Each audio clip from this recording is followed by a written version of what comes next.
एक तेज तूफानी रात थी जब अक्षय अपने कमरे में लेटा हुआ मधु से चैट कर रहा था। मधु और अक्षय के रिलेशनशिप को लगभग 4 साल हो गए थे और अब बात शादी पे आन पड़ी थी। मधु बहुत इंसिस्ट कर रही थी अक्षय को कि अपने घर वालों को मेरे घर भेजे ताकि हमारी शादी हो जाए। मेरे भाई का रिश्ता मेरे से मांगा जा रहा है और मैं तो उन्हें भाई ही समझती हूँ, लेकिन अब मैं क्या बोलूं? अम्मी समझ ही नहीं रही हैं। अक्षय जो बार बार उसे ये यकीन दिला रहा था कि हाँ, मैं खुद तुम्हारे बगैर नहीं रह सकता। अनकरीब मेरे भाई अमेरिका से आ जाए। जैसे ही वो अमेरिका से आता है मैं उसके जरिए घर में रिश्ते की बात डाल दूंगा। मसला ये है कि मेरे बड़े भाई की भी तो शादी नहीं हुई। अगर उनकी शादी हो जाए तो मेरी तो शादी कल ही हो जाएगी। मैं कुछ नहीं जानती। अगर तुमने ताखिर की तो बस मेरा पीछे ना आना। ये कहकर मधु ने आखिरी मैसेज किया और उसके बाद कोई सवाल जवाब नहीं। वहीं पर ही अक्षय करवटें बदल रहा था। रात के 4 बजे थे। वो यही सोचे जा रहा था कि बस मधु का एक दफा रिश्ता हो जाए और फिर मैं इसे ब्लॉक कर दूंगा। असल में वो मधु को चाहता ही ना था। उसने मधु के साथ बस अपना रिलेशनशिप बना रखा था और इससे ज्यादा कुछ नहीं। रात के 4:30 बजे थे जब फोन की लाइट चमकना शुरू हुई। अक्षय की आंखें खुली। उसने मोबाइल की जानिब देखा। मोबाइल साइलेंट पर था। उसने जैसे ही व्हाट्सएप ऑन किया उसको कुछ तस्वीरें मौसूल हुई। 1, 2, 3, 4, लगातार 12 तस्वीरें, जिन्हें देखकर अक्षय खुद को संभालना ही भूल गया।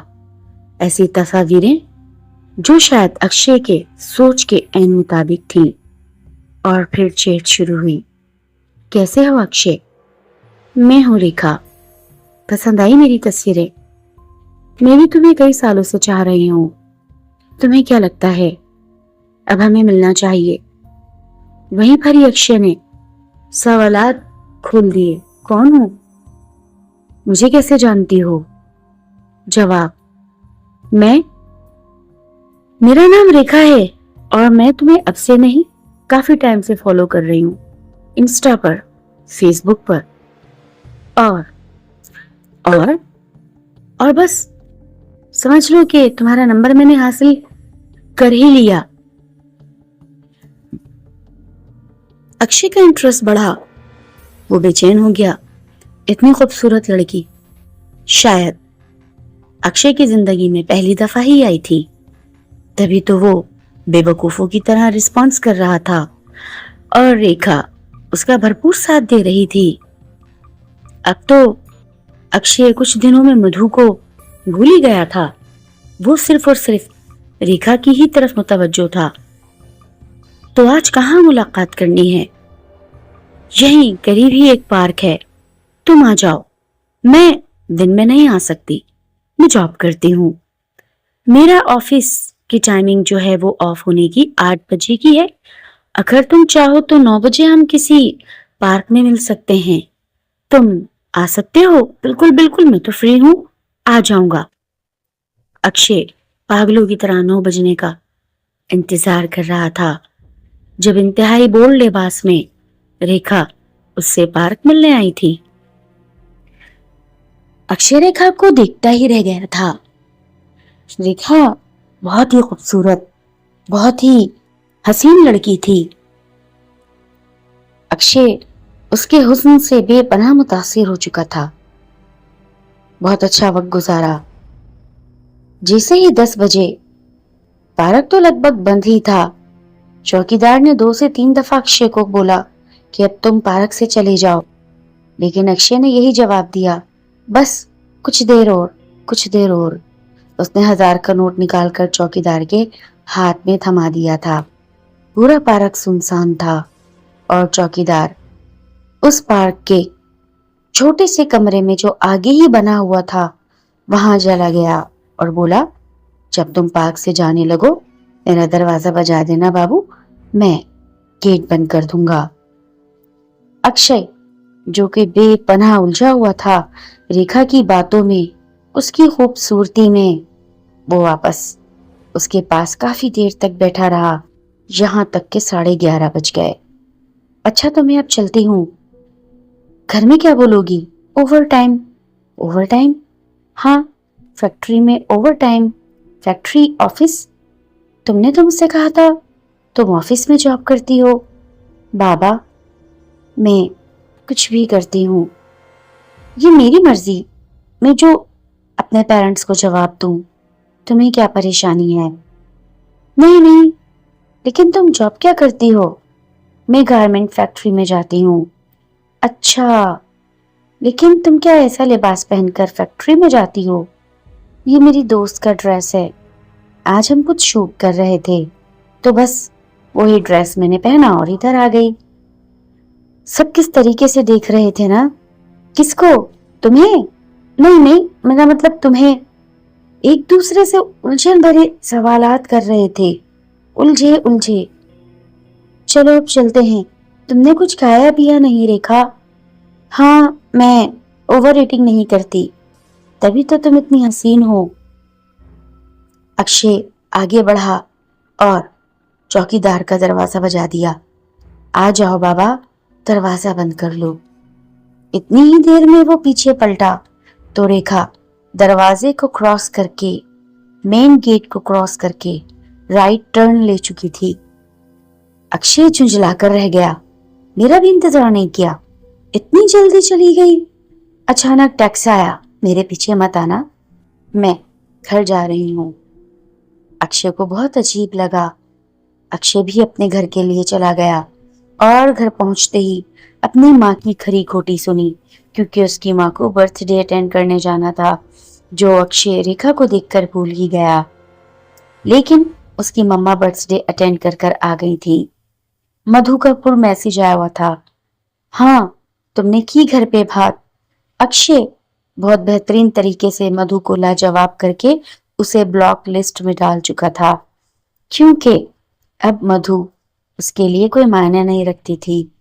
मधु ने भी उसे टेक्स्ट किया, मैं समझ गई अक्षय, हमारा रिलेशनशिप सिर्फ एक अट्रैक्शन ही था, तुम बहाने बना रहे हो। मुझे पता है तुम्हारा कोई भाई सनी नाम का है ही नहीं, और ना ही वो बाहर है। मैं तुम्हारे बारे में इतनी मालूमात तो निकलवा चुकी हूँ और मैं खुद ही ये बात समझ चुकी हूँ कि तुम मेरे साथ सिर्फ रिलेशनशिप में ही थे। ये कहकर मधु ने भी अक्षय को ब्लॉक कर दिया था। कई रोज गुजर गए, अक्षय और रेखा की बात ही ना होती। अक्षय जब भी रेखा को कॉल करने की कोशिश करता, वो डाइवर्ट ही हो रही थी। अक्षय की दिन रात बहुत खराब जा रहे थे। वो हर वक्त रेखा की ही सोचा करता, कब आएगी कब आएगी। अचानक एक रात फिर मैसेज आया, हम मिल सकते हैं। रात के 8 बज रहे थे। कहाँ? उसी पार्क में। तो क्या तुम आ सकते हो? बिल्कुल, मैं फ्री हूं, मैं अभी आया। अक्षय फौरन वॉशरूम फ्रेश होने के लिए भागा और अम्मी को दोस्त के नाम का बहाना करके उसी पार्क की तरफ पैदल पैदल चल पड़ा। आज भला की गजब की कयामत लग रही थी। रेखा, उसने आज काली साड़ी पहन रखी थी और बहुत खूबसूरत लंबे दराज बाल खोल रखे थे। ये तो लड़की मेरी जान ही ले लेगी, भला की खूबसूरत है। दोनों ने वक्त इकट्ठे गुजारा। वो ही सीन दोबारा रिपीट हुआ। बाबा को पैसे दिए गए और फिक्स 11:30 बजे रेखा खड़ी हो गई। अब मुझे जाना चाहिए। क्या मतलब? मैं घर क्या बहाना लगाऊंगी? कह देना ओवर टाइम, मैंने फैक्ट्री की जॉब छोड़ दी है। तो अब क्या कर रही हो? कुछ नहीं, एक हाउस जॉब मिली है, बस वो ही कर रही हूँ। मुझे वहां पहुंचना है, तभी तो इतने दिन मैंने तुमसे कांटेक्ट नहीं किया, और जब मेरा दिल होगा मैं तुमसे कांटेक्ट कर लूंगी। तुम मुझे बिला वजह तंग ना किया करो। तुम इस दिल को किसे समझाऊं जिसे पहले समझाते आए हो? समझाओ, दिल ही है जो तुम्हारी नहीं सुनता। रेखा ने तंज मारा था अक्षय पर। अक्षय एकदम से खामोश हो गया कि वो तो किसी लड़की के जाल में फंसता ही न था। ये क्या था जो अक्षय के साथ होता चला जा रहा था। अक्षय घर आ गया था। आज तो अक्षय को बिस्तर भी कांटे लग रहे थे। वो रेखा के जाल में मुकम्मल फंस चुका था। कॉलेज के आगाज थे। गर्ल्स और बॉयज इकट्ठे पढ़ा करते थे। वहां पर शांति नाम की लड़की भी थी, बेपनाह मासूम, सीधी सादी, भोली भाली। अक्षय और अक्षय का ग्रुप जो कि 8 लड़कों पर मुश्तमिल था, आते जाते लड़कियों को यूं ही सताया करते थे। शांति न्यू एडमिशन थी और अक्षय उससे सीनियर था। अक्षय ने न जाने कैसे शांति को अपने जाल में फंसा ही लिया था और फिर दोनों की फ्रेंडशिप बहुत अच्छी हो गई थी। शांति ने अपनी फ्रेंडशिप सबसे छुपा रखी थी। उसके पास एक छोटा सा टाइप मोबाइल था। शांति एक गरीब घराने से बिलोंग करती थी। उसकी माँ किसी क्लिनिक में आया थी, लेकिन फिर भी वो इतनी अच्छी तालीम दिलवा रही थी क्योंकि शांति की पढ़ाई की जिम्मेदारी वहां की डॉक्टर ने ली थी। वक्त आहिस्ता आहिस्ता गुजरता जा रहा था। एक रोज जब अक्षय के दोस्त कुमार ने अक्षय से बोला कि मैं शांति को पसंद करने लगा हूँ और उसके लिए बहुत ज्यादा सीरियस भी महसूस करने लगा हूँ, अक्षय हंसने लगा। ओ लोफर, तू किसी लड़की के लिए कभी सीरियस हो भी सकता है? हम किसी लड़की के सीरियस होने के लिए बने ही नहीं हैं। We are just play boys. ये कहकर अक्षय और कुमार आपस में हंसने लगे। तो आज मैं शांति का रास्ता रोकूंगा, उससे चिकनी चुपड़ी बातें करूंगा। अगर वो मेरे बहकावे में आ गई तो फिर मजे ही मजे। अक्षय और कुमार एक दूसरे को देखकर गहरी हंसी हंसने लगे। कैंटीन में बैठी थी शांति और अपना सैंडविच मुकम्मल कर रही थी। क्या मैं चेयर पर बैठ सकता हूँ? शांति एकदम घबरा गई। जी जी बैठ जाइए। आपको किसने मना किया है? वो जल्दी जल्दी अपनी किताबें समेटकर उठने लगी। यकदम कुमार ने शांति का हाथ पकड़ा और बोलने लगा, शांति, मैं तुम्हें पसंद करने लगा हूँ। अगर तुम्हें एतराज ना हो तो क्या मुझे तुमसे बात करने की इजाजत मिल सकती है?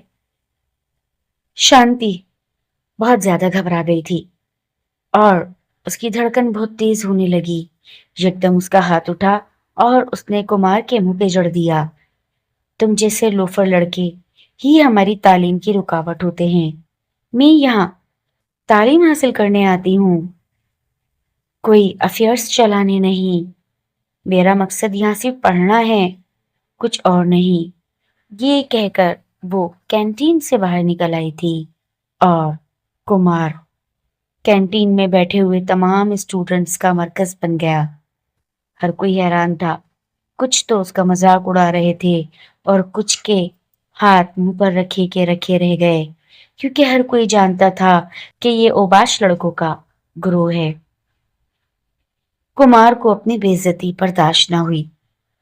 वो बाहर आकर अक्षय से कहने लगा, शांति ने मेरे साथ अच्छा नहीं किया, मैं इसे नहीं छोड़ूंगा। तभी अक्षय ने ठानी कि मैं अब शांति से कुमार की बात का बदला लूंगा। आहिस्ता आहिस्ता वो ऐसे सीन क्रिएट करने लगा कि शांति को अक्षय पर भरोसा होता ही चला गया और एक रोज वो शांति का नंबर लेने में कामयाब हो गया और अब उनकी भी बातचीत का सिलसिला शुरू हो चुका था। अक्षय उससे बहुत सीरियस और ड्रामाई बातें करता, उसे हौसला देता, उससे उसकी स्टडी के बारे में पूछता, उसकी हेल्प भी करता। ये एक इंतहाई हैरानकुन बात थी। दोनों लाइब्रेरी में घंटों टाइम गुजारते, जब तक कि उसने शांति का एतमाद हासिल ना कर लिया था। और फिर वो ही हुआ जिसका इस कहानी के अंदर खुलासा बयान किया गया है। अक्षय शांति को मुकम्मल तौर पर हासिल कर चुका था। और अब शांति बार बार उससे यही बात कहती कि घर पर रिश्ता भेज दो, ताकि मैं तुम्हारी घर के अंदर तुम्हारी बीवी बनकर आ सकूं। अक्षय अपनी तालीम मुकम्मल करने का बहाना करता, जबकि पढ़ाई तो उसका सिर्फ एक बहाना ही थी। उसे पढ़ाई से कोई लगाव था ही नहीं। आज एक तूफानी रात थी और अक्षय घर में आज अकेला ही था। वो शांति से पीछा छुड़ाने का मंसूबा बना रहा था कि जब उसने शांति को बोला कि अब हमारी पढ़ाई मुकम्मल हो चुकी है, मैं और तुम अब अलग अलग हैं। क्या मतलब? बस तमाम बातें जो भी उसने कुमार के साथ की थी वो दोहराई और आखिर में उससे कहा, आज अप्रैल की फर्स्ट नाइट है। कैसा लगा मेरा मजाक? मैंने तुम्हें अप्रैल फूल का फर्स्ट तोहफा दे ही दिया। शांति ये सब बातें हक्का बक्का सुन रही थी। मतलब तुमने मेरे साथ 3 साल फ्लर्ट किया और जो तुम मेरे साथ करते रहे वो भी सब इसी चीज का नतीजा था। आखिर को तुम समझती क्या थी? थू, मेरे पैर की धूल। अब मुझसे राब्ता करने की कोशिश ना करना, और अगर तुमने ऐसा किया तो किसी को मुंह दिखाने के काबिल नहीं रहोगी। ये कहकर उसने शांति को भी ब्लॉक कर दिया। और फिर अक्षय की जिंदगी में आई मधु। मधु के साथ 4 साल उसने खेल खेला और उसने भी आखिर मधु के साथ वो ही किया जो उसने शांति के साथ किया। और अब वो रेखा के पीछे पागल हो चुका था। आज भी वही तूफानी रात थी। बाहर काले गहरे बादल ऐसे बरस रहे थे जैसे कि पूरा शहर डुबो देंगे। और वहीं पर ही अपने बिस्तर पर लेटा हुआ अक्षय करवटें बदल रहा था। उसे समझ नहीं आ रहा था कि आखिर को रेखा में ऐसा क्या है जो उसे औरों में नजर नहीं आया। वो खुद को उसकी जानिब बढ़ते हुए महसूस ही कर रहा था कि जब अचानक रेखा के मैसेज आना शुरू हो गए। रात के 3:30 बज रहे थे और कुमार अक्षय अभी तक जाग रहा था। बाहर तेज तूफानी बारिश के चलते अक्षय को नींद ही नहीं आ रही थी। एकदम उसके विंडो के पट खुल गए और वो आपस में एक दूसरे से इस तरीके से आवाज करने लगे जैसे कि ढोल बज रहे हों। अक्षय उठा और कांच की विंडो जो कि लकड़ी के साथ बंधी हुई थी उसे बंद करके चरखनियां चढ़ा दी। और जैसे ही वापस पलटा उसे ऐसा लगा उसके करीब से कोई हेबला सा गुजरा है। कमरा गहरे साए में था। रोशनी का नामो निशान न था। अक्षय को गहरे अंधेरे में सोने की आदत थी, लेकिन उसने इस तारीकी में भी किसी को महसूस किया। वो आहिस्ता आहिस्ता कदम बढ़ाता हुआ अपने बेड तक आया और उसी पर दराज हो गया। अचानक अक्षय को ऐसा लगा उसके बेड के साथ पैरों के पास कोई चीज बैठी है। उसको ऐसा महसूस हो रहा था। अचानक अक्षय उठा। कौन है कमरे में? कौन हो सकता है? गेट तो मैंने ही अंदर से बंद किया है, कोई भी नहीं हो सकता। ये कहकर अक्षय ने अपने साइड टेबल पर रखे लैंप को ऑन किया। कमरे में कोई भी नहीं था। खामोशी और बाहर बारिश का शोर। कभी कभी बिजली चमकती जिससे एक अजीब सा खौफ पैदा होने लगता। अक्षय ने वापस लैंप लाइट ऑफ कर दी थी और अब थोड़ी ही देर न गुजरी थी जब अक्षय को लगा कि कोई रो रहा है। कौन है यहाँ? कौन है बाबा? कोई मेरे साथ मजाक कर रहा है। कुमार, तुम हो? आवाज खामोश। शब्दम बिजली चमकी थी और उसकी चमक जैसे ही बेड के सामने रखे सोफा पर पड़ी, अक्षय को महसूस हुआ कि कोई घुटनों में सिर दिए दराज बालों के साथ बैठी है। अक्षय उठ बैठा, फौरन लाइट ऑन की, कोई भी नहीं था। इसी बात के चलते 5 बज गए थे जब तक अक्षय को नींद आ गई। सुबह वो सब भूल गया, बारिश थमी न थी। इसी तरीके से बारिश होती रही वक्फे वक्फे के साथ। अब रात के 12 बज चुके थे।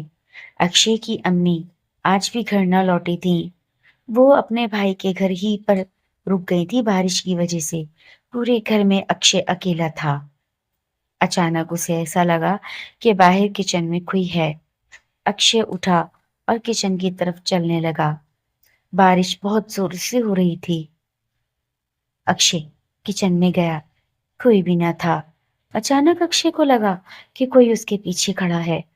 अशा अचानक अक्षय जैसे ही मूव करता है, उसे वहां कोई नहीं दिखता। न जाने मुझे कैसे ख्यालात घेर रहे हैं। और ऊपर से रेखा की बच्ची बात ही नहीं कर रही। 3 दिन हो गए हैं, कोई रिप्लाई नहीं, कोई रिस्पॉन्स नहीं। अब मिलेगी ना तो इसका पीछा करके इसका घर देखूंगा, आखिर कोई ये रहती कहाँ है। इससे पहले अक्षय का दिमाग काम ही नहीं किया था, क्योंकि वो रेखा को देखकर सब भूल ही जाता और उसमें खो जाता। वो इन्हीं बातों को सोचते सोचते वापस बेड पर दराज हो गया था कि जब अचानक लाइट चली गई। खूब अंधेरा। उसे ऐसा लगा आहिस्ता आहिस्ता कोई गहरी सांसें ले रहा है। और फिर अक्षय उठ बैठा। कौन है यहाँ मेरे अलावा जो मुझे तंग कर रहा है? हिम्मत है तो सामने आओ। अचानक वो गहरी सांसें और तेज हो गईं और फिर हंसी की आवाज पूरे कमरे में गूंजने लगी। अक्षय उस आवाज को कैसे भूल सकता था? शांति, तुम हो? हाँ, मैं। क्यों? तुम अब मेरा इंतजार नहीं करते? तुमने मेरे साथ 4 साल गुजारे हैं, तो तुम मेरा इंतजार क्यों नहीं कर सकते?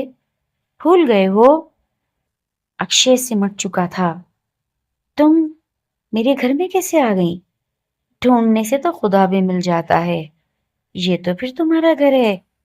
ये कहकर अक्षय अपना फोन इधर उधर देखने लगा। क्या हुआ? डर गए? बादल गरजा था और जैसे ही बादल के गरजने की चमक खिड़की के शीशे पर पड़ी, वो रोशनी वहां से क्रॉस होते हुए सोफा पर पड़ी। वहां पर उसे लंबे दराज बालों में सफेद पुतलियों के साथ शांति बैठी दिखाई दी। वो बेपनाह भयानक लग रही थी। अक्षय की तो सांसें थम गईं। तुम तुम तुम तुम शांति हो? अक्षय की जबान साथ नहीं दे रही थी। एकदम लाइट आ गई। उसने देखा रेखा उसके साथ है। वो एकदम बेड से नीचे उतरा और रेखा के बिल्कुल करीब होने लगा। रेखा ने हाथ से उसे रोका। अभी यहाँ शांति थी, तुम कैसे अंदर आई? मैं तुम्हारे दरवाजे से ही अंदर आई हूं। और अभी जब तुम बाहर किचन में थे तो मैं तुम्हारे रूम में आ गई। ये कहकर अक्षय बेपनाह खुश हो गया। अरे वाह! वो एकदम रेखा को देखकर शांति को भूल ही गया था।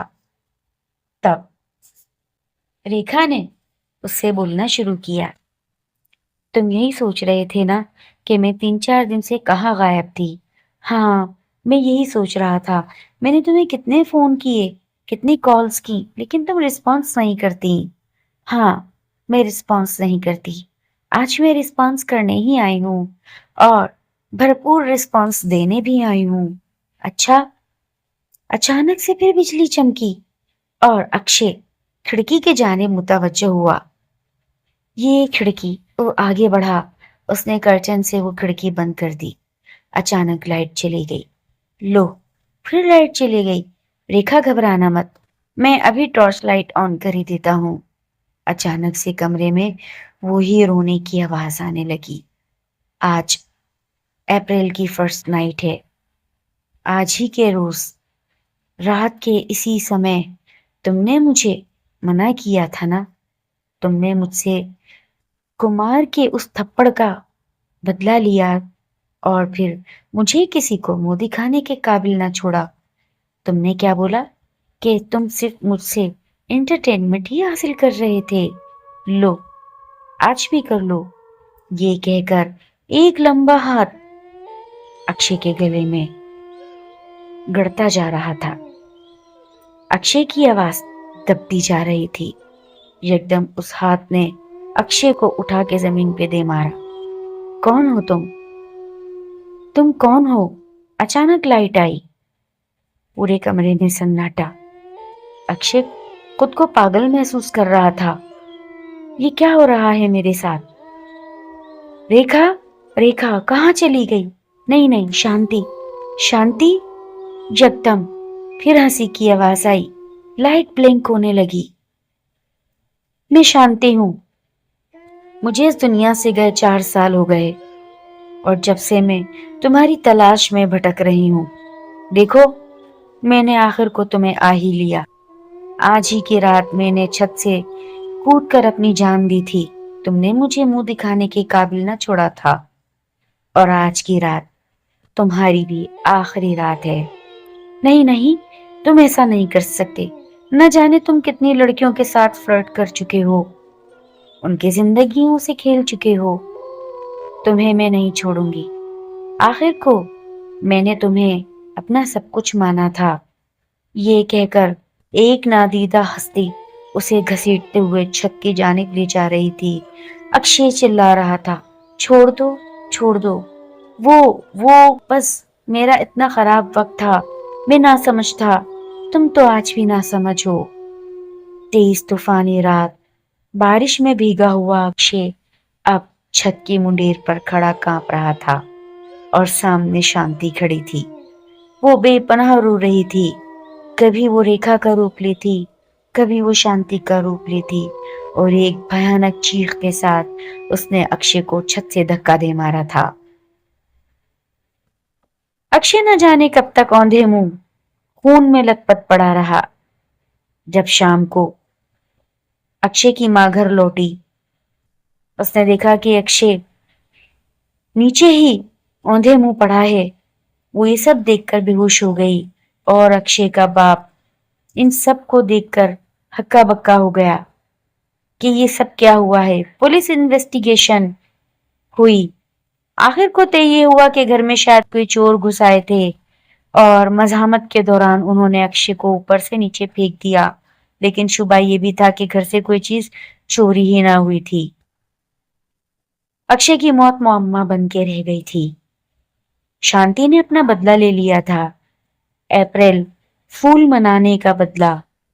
अप्रैल की फर्स्ट नाइट दोनों की मौत का सबब बनी और इस तरीके से इस कहानी का इख्तिताम हुआ।